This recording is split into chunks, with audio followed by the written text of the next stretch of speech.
Alright, so I'm gonna let you know right now that there's a great chance that your team is being left off this list just because I looked at the West and the East, and specifically in the West, at worst, there are probably 11 playoff rosters. I'm not sure if there's that many in the East, however, there are some teams that made the playoffs last year that I don't think will be there this year. So if in this video your team happens to be left on the outside looking in, just remember that I don't make the rules and it is not my fault. There are only 8 spots in each conference. Let's get started. I don't think there's any objections to the Lakers retaining that first seed in the Western Conference. They've got one of the greatest duos of all time. They are fresh off of an NBA championship. They lost some pieces this summer, but they had a great offseason. They replaced them. They might be better than they were last year. The objection to the Lakers at first seed would obviously be that they won the championship in early October. They have the shortest offseason in NBA history. LeBron James is getting up there in age, although we've seen no real evidence of a significant slowdown yet. So there might be some load managing this season. There might be some games that really aren't all that important to them, and for that reason, maybe they do slip to, I would say, a second seed at worst. Yet, anytime LeBron James has a great duo partner, especially one that's younger than him and also an MVP candidate, you can pretty much assume that if he does need to take it easy, a lot of the responsibility is going to be going to him, and him in that case would be Anthony Davis, so this team is fine. I love what they did with the roster this offseason. I think they probably had the best offseason out of any team, and so they're going to be like the second seed at worst. And so for these first two, things won't change much because I have the Clippers second still. They've been the butt of many jokes since the infamous 3-1 event. However, we should also remember that even without having most of their players together for most of the season, they still came in at a second seed. So that's with Kawhi missing games, that's with Paul George not even having started the season. They had a lot of moving pieces. I think there's going to be less of that this year. I am coming in expecting a better season from Paul George, and also for this specific roster, I'm thinking that Serge Ibaka might be better than Montrezl Harrell. Via Serge Ibaka, they've added rim protection and a stretch big. When you add that to the fact that Lou Williams is on the trading block, it does not appear that he's going to finish the season with the Clippers. I take that to mean that at some point during the season, they probably won't be getting hunted in the pick and roll late game. I feel like, especially in the clutch, that's really how the Nuggets wound up taking them apart. So yeah, the Clippers are great material for a laugh, but let's also not forget this is still a pretty good team. I'm gonna go with the Denver Nuggets at 3. Jamal Murray's bubble explosion was one for the ages, and although coming into the season I think teams will game plan a bit harder for what they're going to bring, the Nuggets have a good amount of weapons, so it's not as good as, oh, we know Jamal Murray's good and we're gonna key in on him now. This is a great team, man. I think Jeremy Grant was an underrated loss for them, but I am expecting some younger guys to take some sizable steps in their games. I think Michael Porter Jr. is going to improve on defense, and he's definitely going to be a bigger featured part of the offense. And I don't think Bol Bol is going to be used sparingly this time. Of course, in the bubble, you had the end of the season and then the playoffs, so it was kind of hard to just integrate what was essentially a rookie at that time. But now you've got a full season here, there's also some opportunities for him to learn on defense, and by the time the season is done, I'm expecting him to be an important part of the game plan. This is essentially a team that was 3 wins away from the NBA Finals and is going to be integrating even more younger talent. I don't think anybody should be asleep on these guys. And at number 4, there is nobody left sleeping on Luka Doncic and the Mavericks. Now, my 4th place for them is probably a bit conservative compared to other predictions, but I'm factoring in here that we don't have a lot of information about Kristaps Porzingis. Don't really know when he's going to be back, don't really know what he's going to be like. He did not have a major knee injury, but by this point he's injury prone. At best, you never know if he's going to be there when you need him. Now, I do think at moments this is going to lead to even more production for Doncic, and that's why honestly I have him as the favorite for the MVP this year. Of course, that is a totally different conversation, but yeah, this is a team that went 6 with the Clippers last year with Kristaps Porzingis not being there for most, if not all, of the series. They could still be competitive without him. They're going to be competitive without him for chunks of this season or parts of this season. And I'm not sure how much y'all know about Josh Green, but watch out for his impact on this team because they quietly drafted what I think is going to be a pretty good 3-and-D guy. Like, just considering what the Mavericks were last year, I think this might be a steal for them. At number 5, I am not leaving the Blazers off my list. I am surprised at how many lists I looked at that did not have the Portland Trail Blazers, despite them having one of the better off seasons. I never understand the doubt for the Blazers at the beginning of the season. Damian Lillard has not led this team to a playoff miss since 2013 when he was a rookie, and it could hardly be called his team yet. Back then they still had LaMarcus Aldridge. That was a totally different time, so they've been in some dire situations. He's been with some pretty thin rosters, and in the Western Conference he's made the playoffs every single year. So this year I think they have probably the best roster he's had since the early days. They've got a new good passing forward in Harry Giles. They've added Robert Covington. Nurkic is back healthy. I don't even think he was really in shape in the bubble, and he was having having some good games. We already know what Lillard and CJ bring. Melo looks like he's accepting the bench role. Gary Trent Jr. has gotten a lot better. So if there aren't injuries, I don't understand the logic behind leaving them off here. I really don't see it. The Blazers' chances for a championship are always thin to me, but Lillard is a superstar in this league, and he's already proven he deserves at least this much respect. So Blazers at 5 and possibly even 4 to me. At number 6, new faces and new places. I predict the Phoenix Suns will be making the playoffs for the first time since the Steve Nash and Amari Stoudemire era. Yes, it has been that long. After the heartbreaking results of the incredible bubble run, they made the acquisitions necessary to crack the A spot, I think, or crack one of the A spots. You've added a player in Chris Paul that went to OKC, and this was a team that nobody expected to be competing for anything, yet they were one of the better teams in the West. So now he's got more pieces. He's got pieces that fit better. You got Devin Booker, the pick and roll with DeAndre Ayton is going to be crazy.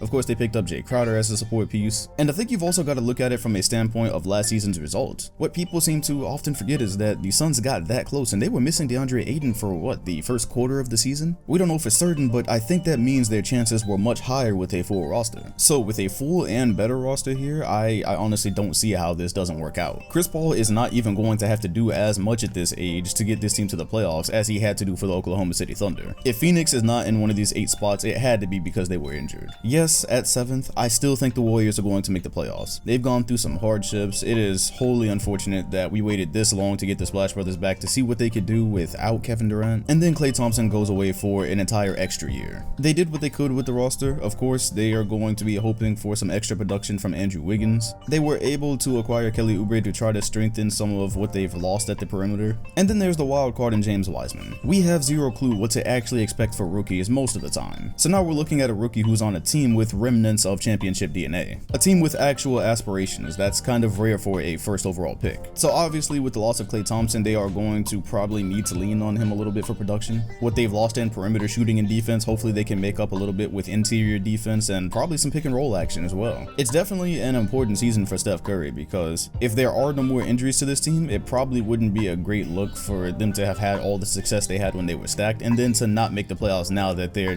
looking pretty average. Given the teams that are left on the board though, I'm not leaving them out of one of the top 8 spots. And my last spot is going to go to the Utah Jazz. Now at this point, some people might be with the, oh, how do you have the Utah Jazz falling to 8th? And I'll have to put out a reminder that they were only 1 game above 7th last season. I think the West is going to be a little bit better given health this year. Things are always extremely tight in the West, so falling from 6th to 8th is really not that much of a leap in this conference. I don't believe that the Utah Jazz got a whole lot better throughout the offseason, and I think we're also at a point where we're wondering what's next for them because Mitchell and Gobert are not a championship duo. They just aren't. They had to mend their relationship last season, and on top of that, Gobert is on the last year of his deal, so we're wondering what's going to happen there. Are they about to drop the bag on this guy who clearly is not part of your championship plans if there are any? How do you please Donovan Mitchell so you don't eventually get to the point where every disgruntled star gets, where a couple of years left in their contract, they're asking for a trade, they don't want to be here anymore? Simply put, the Jazz are not a championship team. I actually see them stuck in no man's land at the moment, and I see more question marks than anything. So they're going to go play ball this year, and just like last year, I think they are going to be competing for one of the last seats in the conference. And they might even be involved in some trade rumors, which could change everything, who knows? So, obvious disclaimer, that's coming a bit late here, but like I said, some of your teams were going to be left out, and there are still playoff teams here. The Grizzlies were right there last season, the Spurs had a chance, Pelicans, maybe even the Timberwolves now, the Kings had a shot in, and then you may be noticing I left out the 4th seed from last year. I did not predict the Houston Rockets to be a playoff team in 2021, and